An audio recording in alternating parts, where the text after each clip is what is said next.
The vast emptiness of space stretched endlessly before the diplomatic vessel Star Messenger as it approached the massive Varian mothership. Inside the vessel, Captain He-Jin Lee straightened her formal uniform one last time. Her dark eyes reflected determination as she prepared for humanity's first official contact with an alien civilization. Lieutenant Ta-Won stood beside her, his usually cheerful face now serious. "Captain, the Varian ship is hailing us." The bridge crew worked silently at their stations, each feeling the weight of this historic moment. Earth had only recently developed faster-than-light travel, and this meeting would shape humanity's future among the stars.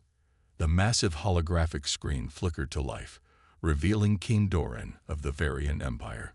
His crystalline armor sparkled with an inner light, and his alien features twisted into what might have been a smile or a sneer. 4 arms crossed over his chest as he regarded the humans with glowing purple eyes. "So these are the newcomers who dare to venture into our domain." Doran's translated voice boomed through the speakers. His tone dripped with contempt. He-Jin stepped forward, keeping her voice steady and diplomatic. "Greetings, King Doran. I am Captain He-Jin Lee of the Earth Defense Force. We come seeking peaceful relations between our peoples." The alien king's laughter echoed through the bridge. "Peace. Your species has barely mastered the basics of space travel. What could you possibly offer the mighty Varian Empire?" "We may be young among the stars," He-Jin replied carefully, "but humanity has much to share. Our art, our culture, our unique perspective." "Art? Culture?" Doran interrupted. "We have ruled this galaxy for thousands of years. Your primitive achievements mean nothing to us." Lieutenant Ta-Won noticed He-Jin's fingers tightening around the ceremonial sword at her hip, a traditional symbol of Earth's military heritage. Her knuckles were white, but her face remained calm. The tension on the bridge grew as Doran continued his mockery. "Perhaps you misunderstand your position, Captain. This is not a meeting between equals.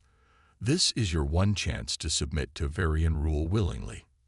"With respect, Your Majesty," He-Jin said firmly, "Earth is a free world. We seek friendship, not submission." Doran's eyes flashed dangerously. "Then you choose extinction. Your species barely understands faster-than-light travel. You will serve us or be eliminated." The bridge crew exchanged worried glances. This was not how they had hoped first contact would go. Lieutenant Ta-Won moved closer to his captain, ready to support her decisions.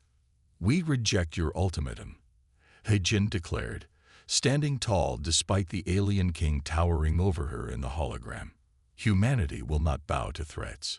"Such pride from such an insignificant species," Doran sneered. "Very well. Let this be your only warning." The transmission cut off abruptly. He-Jin turned to her crew.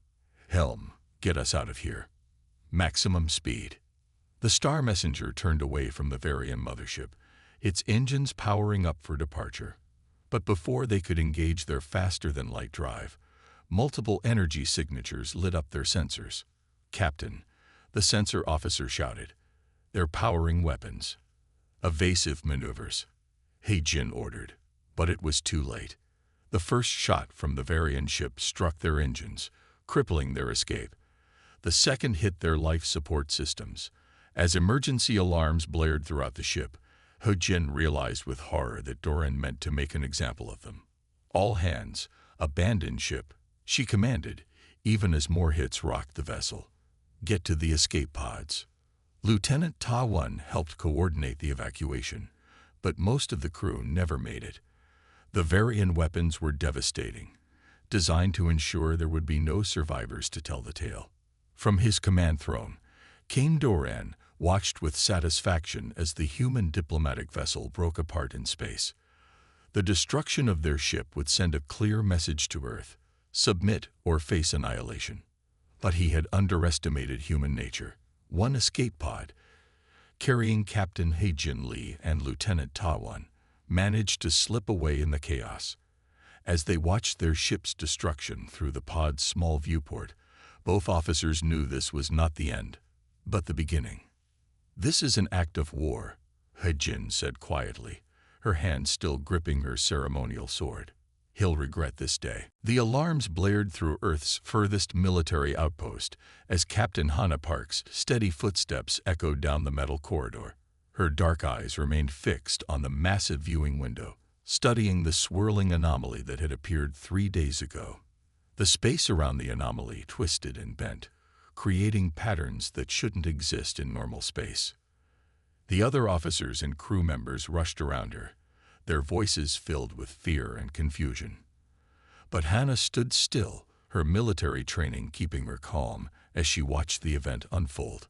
The stars behind the anomaly seemed to dance and blur, their light distorted by whatever force was tearing through the fabric of space. Suddenly, something emerged from the swirling vortex. At first, it looked like liquid metal pouring out into space, but as it took shape, Hannah's breath caught in her throat. The beam before them was unlike anything humanity had ever encountered. Its surface sparkled with crystalline formations that shifted and moved like living things. Beneath the crystal layer, organic matter pulsed and flowed, perfectly merged with mechanical parts that glowed with an inner light. "What in heaven's name is that thing?" whispered Lieutenant Kim beside her, his hands shaking as he tried to operate his scanner. The readings on his device jumped and flickered wildly, unable to make sense of what they were seeing. The creature was massive, larger than their biggest battleships. Its form kept changing, crystal surfaces flowing like water one moment, then becoming sharp and angular the next. The alien races they'd met in their decades of space exploration had warned them about something like this, a weapon so powerful it had become legend. "The beast," Hannah murmured, remembering the stories. "They said it destroyed entire fleets." The command center erupted into chaos as more officers poured in. Admiral Song's voice boomed over the speakers, ordering all weapons to be charged and aimed at the creature. Hannah watched as defense platforms around the station began to power up, their energy readings climbing rapidly. But something wasn't right. Hannah's years of combat experience had taught her to read movement patterns, to understand the language of battle.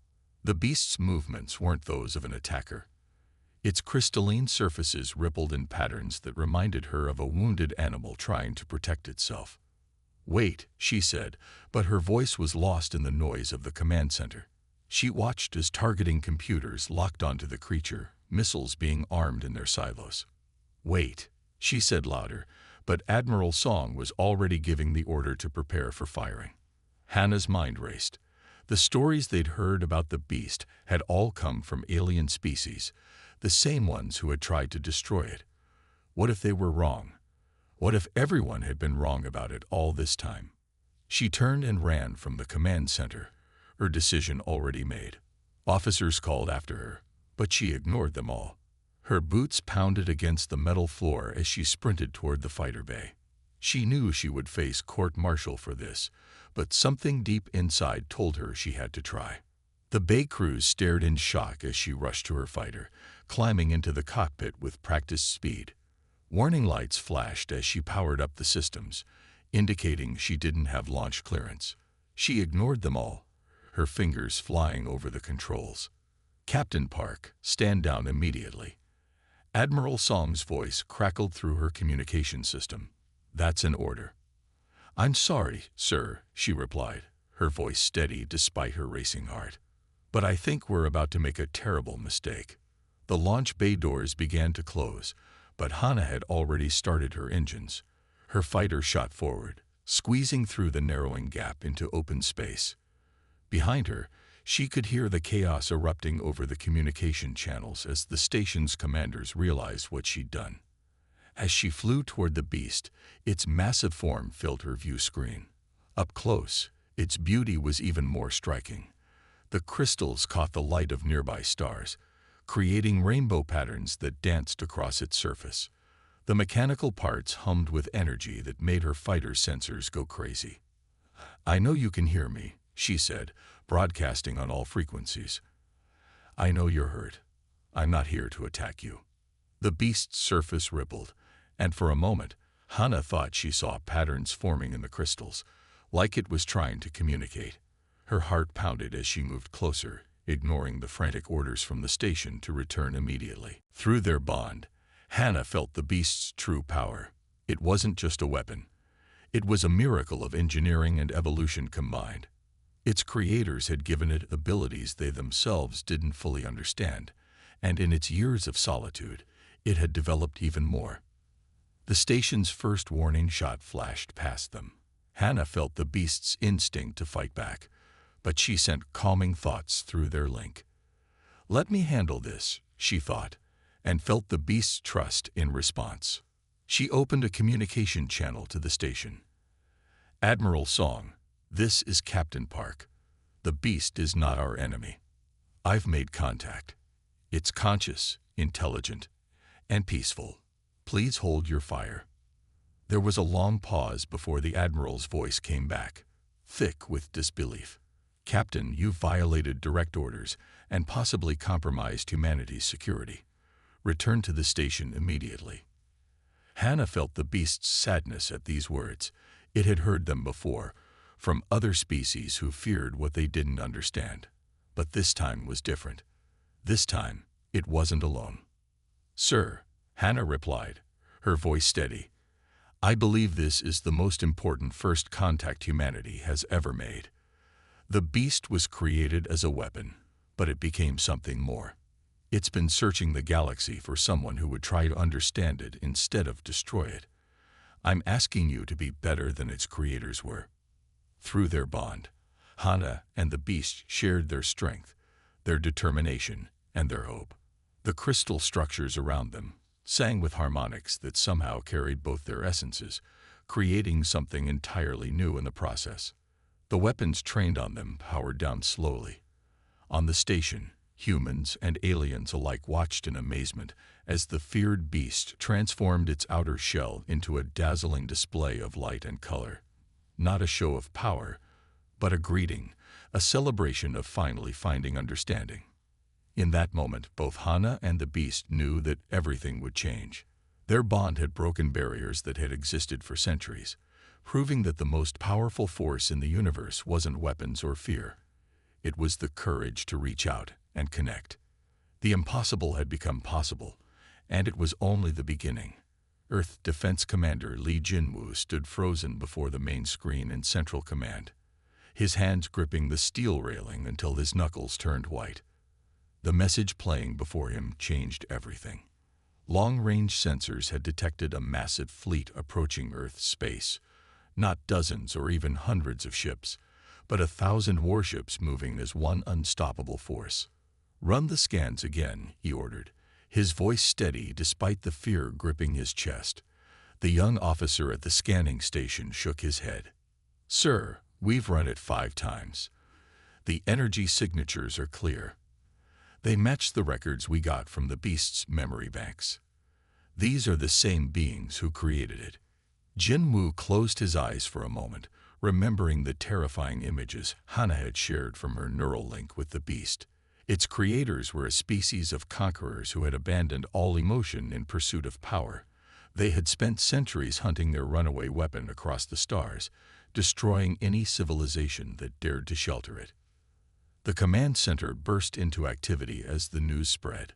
Officers rushed between stations, security alerts flashed across screens, and the air filled with the sound of urgent voices and emergency signals. In the months since the beast's arrival, Hannah's connection with it had. The enemy commander's voice boomed across all frequencies. "Return our property and surrender your world. This is your only warning." Hannah didn't bother responding with words. Instead, they moved. The beast's crystalline form twisted impossibly, carrying them through space faster than any human ship could follow. Enemy targeting computers tried to track them and failed, their logical programs unable to predict their fluid movements. The first volley of enemy fire lit up space like artificial stars. But Hannah and the beast danced between the beams, their shared consciousness calculating paths that shouldn't exist. Where the alien ships moved in rigid patterns, they flowed like water through their formations. The beast's surface shifted constantly, following Hannah's combat instincts. One moment they were slim and needle-like. piercing through enemy shields. The next, they expanded into crystalline wings that reflected energy weapons back at their sources. Ships exploded as their own fire returned to them, their perfect formations breaking apart. Through their link, Hannah felt the beast's joy in their dance. Its creators had built it for destruction, but they'd never imagined it could move like this. Human intuition combined with its ancient power created something entirely new, a fighting style that defied prediction. They're deploying secondary squadrons, Hannah noticed through their shared senses. 50 more ships emerged from hyperspace, their weapons charging. But she smiled, feeling the beast's confidence matching her own. They dove into the heart of the enemy fleet. The beast's crystal structure sang with energy as they spun between ships, forcing them to hold their fire or risk hitting their allies.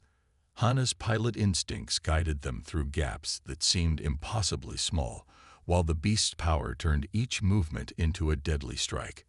Enemy ships tried to adapt, their computers frantically recalculating tactics. But every pattern they created, every formation they tried, shattered against the impossible fusion of human creativity and alien power. Their rigid programming couldn't match the fluid grace of Hannah and the beast's dance. Explosions bloomed in space as ship after ship fell to their attacks.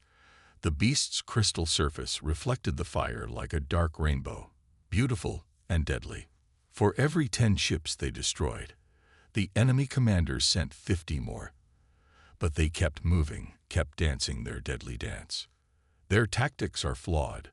The beast shared through their link.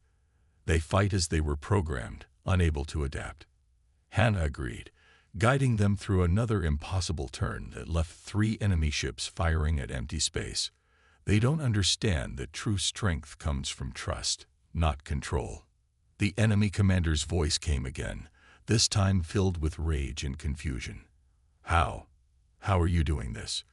The weapon was not designed to move this way. This time Hannah answered, her voice carried across space by the beast's power. You built a cage and called it a weapon. We built a partnership and called it freedom. They spun through space again, crystal surfaces flowing like liquid starlight. Enemy ships tried to surround them, but they moved between the gaps in their formation, turning their own. We both have, Hannah replied, and Jinwoo knew she meant herself and the beast. They're coming to take it back, or destroy it if they can't. The military council gathered within the hour. Representatives from Earth's strongest nations argued about evacuation plans, about surrendering the beast to save Earth, about using their entire fleet to fight back. Jinwoo listened to them all, knowing none of their plans would work against such overwhelming force. Through the meeting room's window, he watched Hannah and the beast training. Their movements had become beautiful in their deadliness. The beast could change its shape instantly, becoming whatever weapon or shield Hannah needed. Together, they moved faster than any fighter, struck harder than any battleship. But would it be enough against 1,000 warships? We've run the simulations, an admiral was saying, his voice heavy with defeat. Even with our entire fleet, even with the beast, we don't stand a chance. They'll overwhelm us with sheer numbers. Jinwoo watched as Hannah and the beast performed another impossible maneuver. Through the beast's memories, they knew its creator's tactics, their rigid, logical approach to warfare. But Hannah brought something they'd never faced before, human unpredictability. Maybe we're looking at this wrong, Jinwoo said, interrupting the argument about evacuation routes. We're thinking like them, counting ships, comparing firepower. But they've never fought anything like this before. He pointed to where Hannah and the beast were training. They created the beast to be the perfect weapon. But they never imagined it could form this kind of bond. They don't understand what it's become because they don't understand connection, emotion, or trust. The room fell silent as they watched another demonstration of the impossible partnership. Hannah had taught the beast things its creators never had: creativity, adaptation, the strength found in protecting others. In return, the beast had shown her how to transcend human limitations. Alerts flashed across the screens. The enemy fleet had entered the outer solar system. They had days, maybe less, before the attack began. The council members looked to Jinwoo, waiting for his decision. He opened a channel to Hana. "Captain Park, what do you think? Can you and the beast face this?" Through the video feed, Jinwoo saw Hana smile, a strange, knowing smile that seemed to carry the beast's ancient wisdom behind it. "Sir, they're expecting to find their weapon. Instead, they're going to find something they've never seen before, something they can't understand or predict." The beast's crystal surface pulsed with light as she spoke, and Jinwoo realized he could no longer think of them as separate beings. They had become Earth's shield, its last hope against an enemy that had never known defeat. "Then we'll give you whatever support we can," he said, turning to face the council. "We're not running. We're not hiding. We're going to show them that they made two mistakes. First, when they tried to control something that deserved to be free, and second, when they threatened a planet under its protection." As the council began planning Earth's defense, Jinwoo watched Hana and the beast continue their preparation. They moved like dancers now, each motion perfect and deadly. The coming storm would test them all, but watching them, he felt the battle raged on, but they kept dancing their deadly dance, showing the universe that sometimes the greatest power comes not from force, but from connection. Not from control, but from trust. Not from domination, but from the simple joy of moving as one. The next wave of enemy ships appeared on their sensors, but Hana and the beast were already moving to meet them, their shared consciousness humming with the music of their deadly dance. The universe watched in wonder as they rewrote the rules of warfare, one impossible move at a time. Hana tasted copper as blood dripped from her nose onto the crystal control surface. Her vision blurred, the neural connection straining under hours of intense combat. Through their link, she felt the beast's pain matching her own. Its once perfect crystalline shell now showed spreading cracks, glowing with stressed energy. "We can't keep this up much longer," she thought, feeling the beast's reluctant agreement. They had destroyed over 400 enemy ships, but the endless waves kept coming. For every ship they took down, two more appeared from hyperspace, their black hulls blocking out the stars. Their shared consciousness flickered like a failing light. The beast's fear washed over her, not fear of destruction, but of losing her. After centuries alone, it had finally found someone who understood it, who saw beyond the weapon to the being beneath. The thought of failing her hurt more than any physical damage. Hana pushed back waves of dizziness as they spun through another evasive maneuver. Enemy fire filled space around them, getting closer with each pass. Their movements, once fluid and perfect, had become ragged. The beast's crystal structure groaned with effort as they barely avoided a direct hit. There has to be a way, Hana thought through their link. The beast's memories flowed into her mind, centuries of observing its creator's technology. Together, they analyzed the enemy fleet's movements, looking for any weakness they could exploit. That's when they saw it, the pattern hidden in the chaos. Every ship moved in perfect coordination, their attacks synchronized down to the microsecond. Too perfect, too coordinated. They're linked, Hana realized, the discovery sending excitement through their shared consciousness. All their ships are connected through a quantum communication network. That's how they maintain such precise formations. The beast's knowledge confirmed her theory. Its creators relied on absolute control, perfect coordination. Every ship in their fleet shared a quantum link, allowing them to act as one massive weapon. But any connection could be broken. If we disrupt their network, Hana started, the entire fleet will lose coordination. The beast finished her thought. But we would need to get close to their command ship. Too close. Through their link, they both saw the problem. The command ship sat at the heart of the enemy fleet, protected by layers of defensive formations. Getting close enough to affect their quantum network meant pushing through hundreds of ships, all while their own strength was failing. Blood dripped onto Hana's hands as she gripped the crystal controls tighter. The beast's surface crackled with strained energy, more fractures appearing across its shell. They were reaching their breaking point, but neither was willing to give up. There might be a way. The beast shared a dangerous idea through their link, but it would mean pushing our connection further than any neural link has gone before. It could kill us both. Hana saw the plan in their shared mind. The beast could reconfigure its entire crystalline structure, turning itself into a quantum resonance chamber. With their neural link at maximum power, they could generate a disruption wave strong enough to break the enemy's network. But the energy required would push both their bodies past their limits. "Do we have a choice?" Hana asked, knowing the answer. Behind them, Earth waited, defenseless against such overwhelming force. If they failed, her world would fall to beings who saw emotion as weakness and control as strength. The beast's answer came not in thoughts, but in action.